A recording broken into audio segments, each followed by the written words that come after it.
Through works of outstanding beauty from sacred shirts to geomanic dice, this Ashmolean Museum exhibition demonstrates how seamlessly the Islamic faith shaded into stranger traditions. In 1402, when the Turkic conqueror Temur, better known in the West as Tamerlane, was poised to do battle with the mighty Ottoman Sultan Bayezid I, the greatest power in the Muslim world, he called in the astrologers. Knowing which side their bread was buttered on, the court officials duly pronounced that the planets were auspiciously positioned and gave a green light to attack. Temur was victorious. Not for nothing was he known as Lord of the Fortunate Conjunction of the Planets.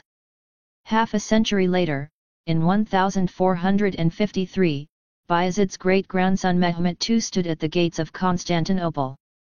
Anxious to galvanize his siege-weary troops, he summoned court astrologers, diviners, and holy men to do their business. They predicted Muslim victory over the perfidious Christians and rode through the Ottoman camp spreading the good news.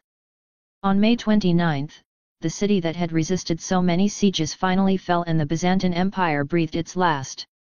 If these are historical reminders that the Islamic world was broad enough to accommodate traditional, pagan, and pre-Islamic practices at the highest level, the Ashmoleans' exhibition Power and Protection, Islamic Art and the Supernatural provides sumptuous visual evidence of the intersection between Islamic faith and superstition over the centuries.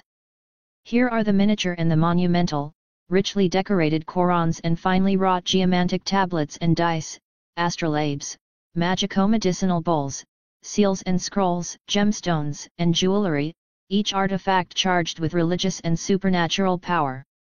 Leaving aside the argument that all religion is a form of superstition, the exhibition demonstrates, through works of art of outstanding beauty, how seamlessly the Islamic faith has shaded into the supernatural and occult, especially at the popular level. The leading light in the world of Islamic magic was Ahmad ibn Ali al-Bunni, a 12th-century author whose Luma at al-Nuraniyya, Brilliant Lights, investigated the occult properties of the 99 names of God and advised the faithful how they could harness their supernatural power through amulets and talismans. The manuscript here is just one of many highly colored texts illustrated with tables and diagrams guiding the reader towards supernatural and divine succor.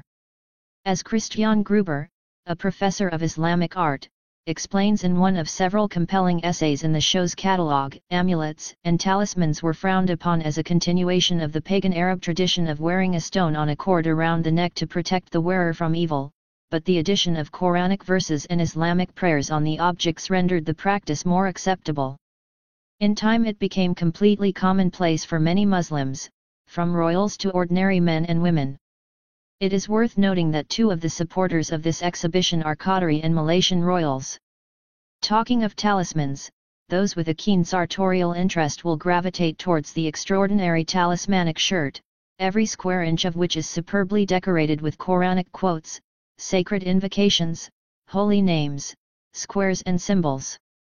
This striking garment recalls the letter from Hurrem Sultan to her husband Sultan Suleiman the Magnificent in the 1530s imploring him to wear the special shirt she had sent him, which would turn aside bullets and keep him alive on the battlefield.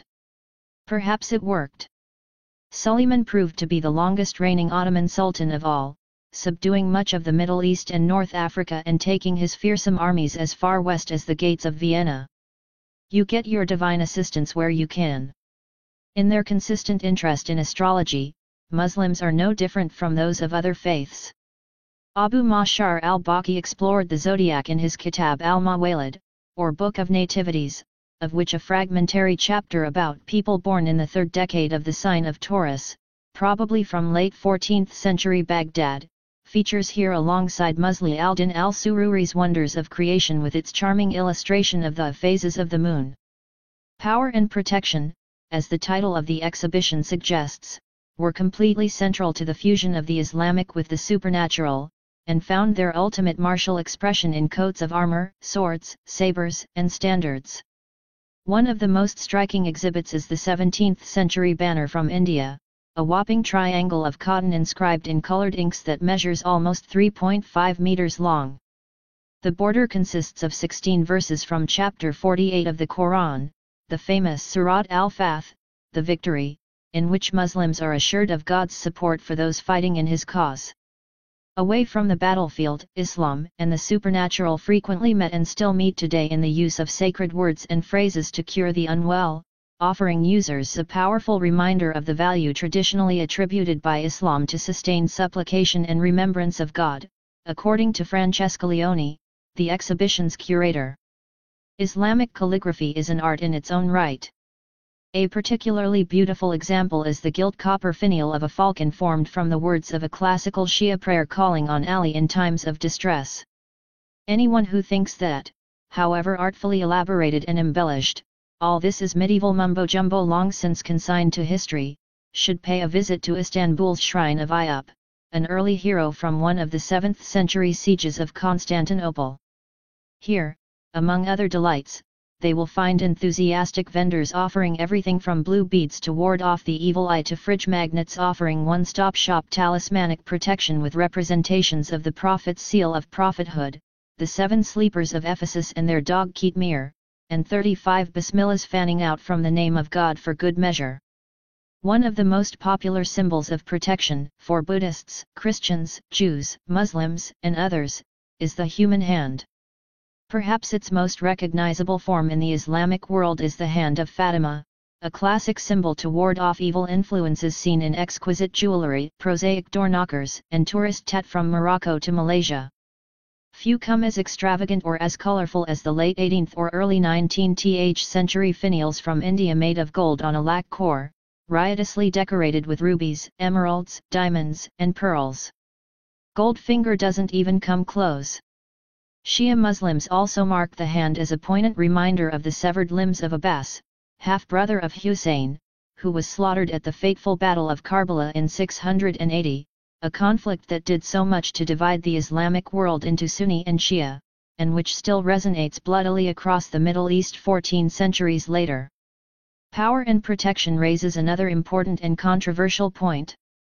The numerous glorious miniatures and illustrated manuscripts from India, Iran, and Turkey, among other places, together give the lie to the common assumption that Islam proscribes figurative art. They represent a triumph of art over zealous ideologues. They may remind some visitors, too, that for all its demonization in modern Western discourse, Iran is an ancient repository of culture and learning, sophistication and nuance.